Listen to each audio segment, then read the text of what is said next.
Hey guys, I hope you're all doing well, and we have the July forecast ready here for you. But listen, before we start today, I have a couple of messages. We're nearly up at 100,000 subscribers, and maybe this month we can make it.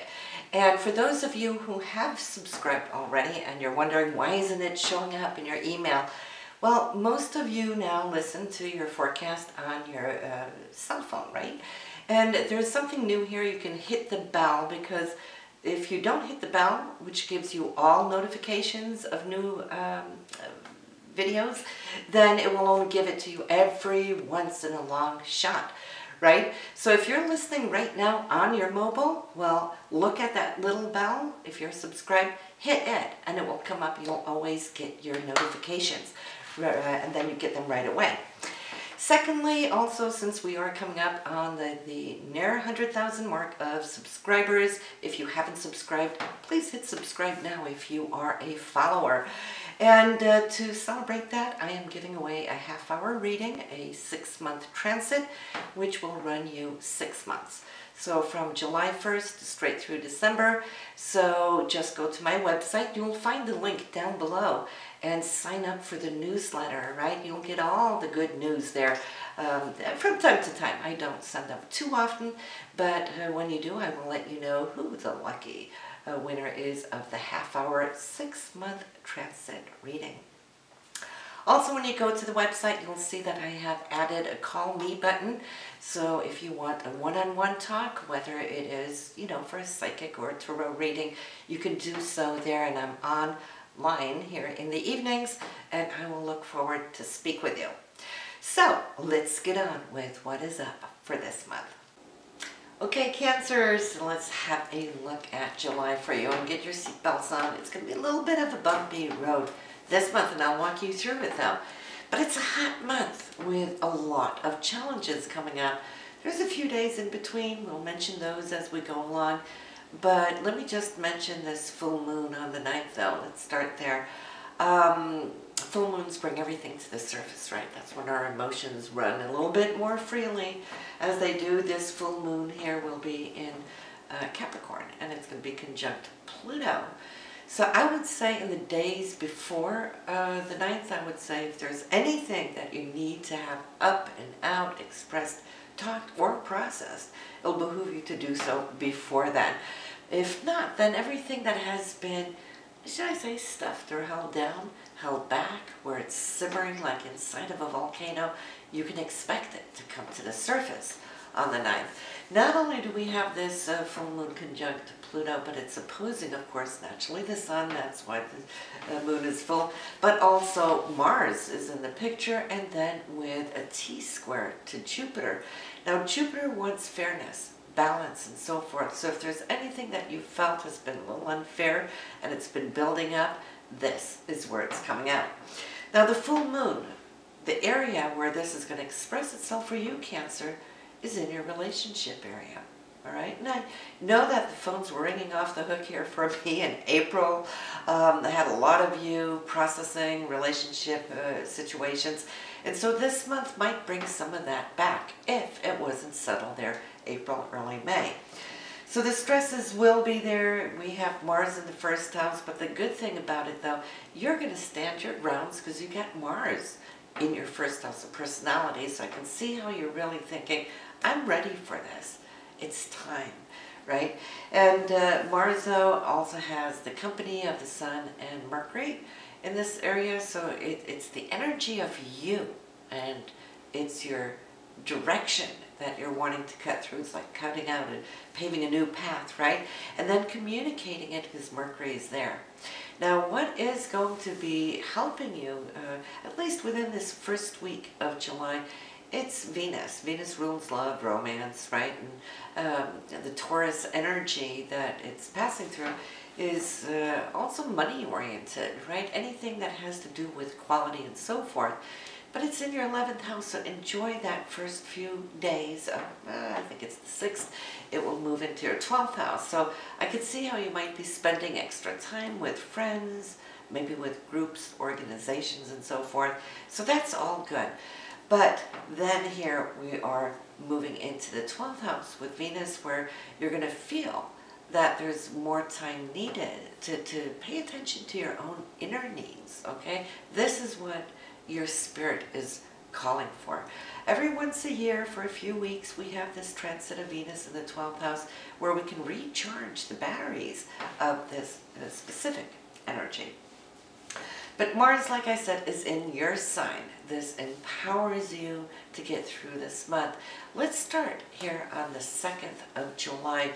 See, that full moon we're talking about on the 9th, well, it's actually starting on the 2nd when Mars is opposing Pluto, all right? So we already have this tension here, really, between you and your partner's needs, your needs, and so forth. So it's already starting there.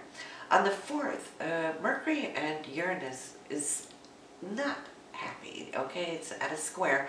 And what that does, it means that you might not find the communication that you're wanting. You might feel a little upset, or maybe your partner can be a little upset, whatever that deal is. But it's kind of a carryover there from the 2nd. On the 5th, we have a couple of aspects. That's the Sun, again, your energy. This is what you are going to be emoting. It's Neptune. You're really, really, really trying to reach for that higher realm and the idealistic energy. So this is what I'm seeing you're longing and yearning for. But the Sun and Jupiter, it's not sitting, it's square, just like the day before when Mercury and Uranus was square. So it's more so, I feel like you and your partner, or a home situation, maybe, isn't really seeing eye to eye. On the 7th, there's a little amends being made, all right? It's a little bit of a quiet day. Enjoy it, because then it comes the 9th, and this is when the Sun and Pluto are opposing each other. We got the full moon up there, and here's Jupiter, which is in your home area. Okay, so now, does this necessarily mean that you and your partner are really going to have big fallouts? Not necessarily. It could be a home-related situation. Say, for example, the two of you are really trying to pull together, even though there's an opposition. Sometimes that can fulfill one another. So if you're pulling in a direction, but then the conflict can be your residence. Maybe you have to move, or maybe you're looking for a refinance, didn't get it. A hiccup in the matrix. Perhaps it's about wanting to expand, and then there's problems with the contractors, and then you mean this, your partner means that. You will see what it is when it comes to these days here. On the 14th, there is some communication that's going to come in and help. I feel there's a little lift. The wave is going up. There's a little bit more optimism in the news that you're getting, only to have that kind of fall again here on the 17th. Couple of transits on the 17th. So Venus and Neptune square is most times a disappointment, something that didn't come through as you had hoped for. Maybe you got to have a rain check, maybe on a date that kind of canceled. But Mars and Uranus is also squared. This is a day where I can feel that things can be a little accident prone, because Mars is energy, but it's not paying attention. Uranus, something out of the left might just come in. It's one of those days where we can easily stub our toe or something. So definitely in traffic, you do want to be careful. You don't want to talk and drive, because your mind, Venus is working with Neptune, which is flowing in. Your higher mind is asking the questions of why. Why is this happening? Why has it been like this? What can I do? So your mind is here trying to find a solution. So Mars is kind of like on autopilot, and then Uranus might put something in your way. So just a little extra caution on the 17th. On the 18th, 19th, Venus and Jupiter finally can take a breather. We have a beautiful trine here with Venus to Jupiter. This is coming from your 12th house to your 4th house. It's the psychic houses, what we call water houses. So our emotions are involved.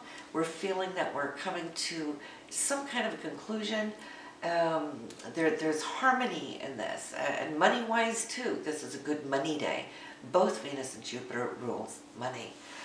And then we have anything with documents or signatures or contracts or agreements. This is Mercury, see, rules everything of those things. Communications, negotiations with Saturn. Beautiful. Trine Cancer. You're feeling you're locking something in. Finally, it's a hands-on situation where you can say, we made it. We made it this far. Now we know what we're dealing with. And just a little hiccup, a little test from the universe. Maybe they're the day after.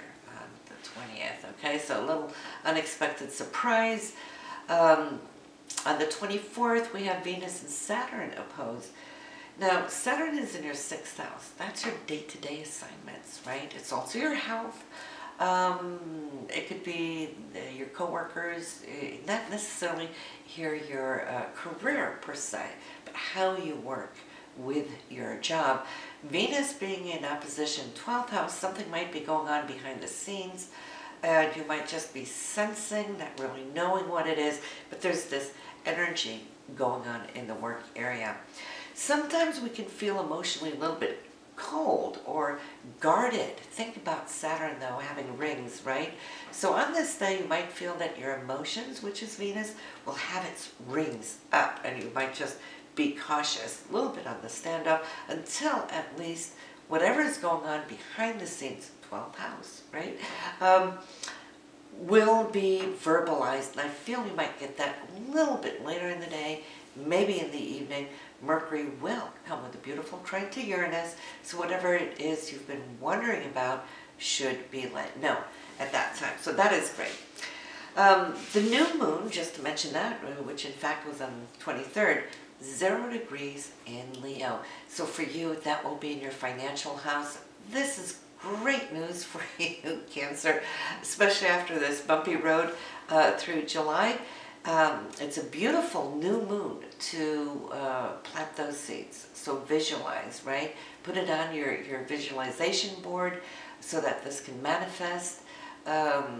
Because not only is it a great place to have a new moon, but it's also receiving beautiful aspects. One out to Saturn, one out to Uranus.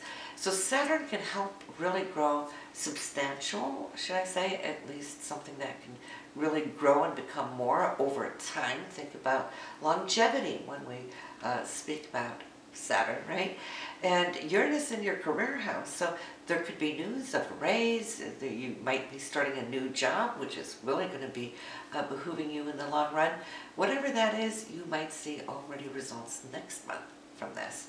That's the 23rd. 26th, your energy is lining up with Mars, and I'm liking to see that. Why? Because you are aligned to take on new projects. You are supercharged. You know what you want, which is great. Venus is coming into sextile there with Uranus, which has to do with your career, and also naturally that has to do with your feelings of love and romance and whatnot, right? But also financial situations. That's how the month is ending. It sets you up for what is coming up in August.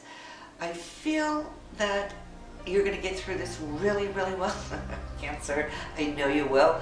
Just follow your heart. That is where truth always sits. It's in the center within ourselves, right? So I'll see you. Talk to you soon. Have a good one. Bye now.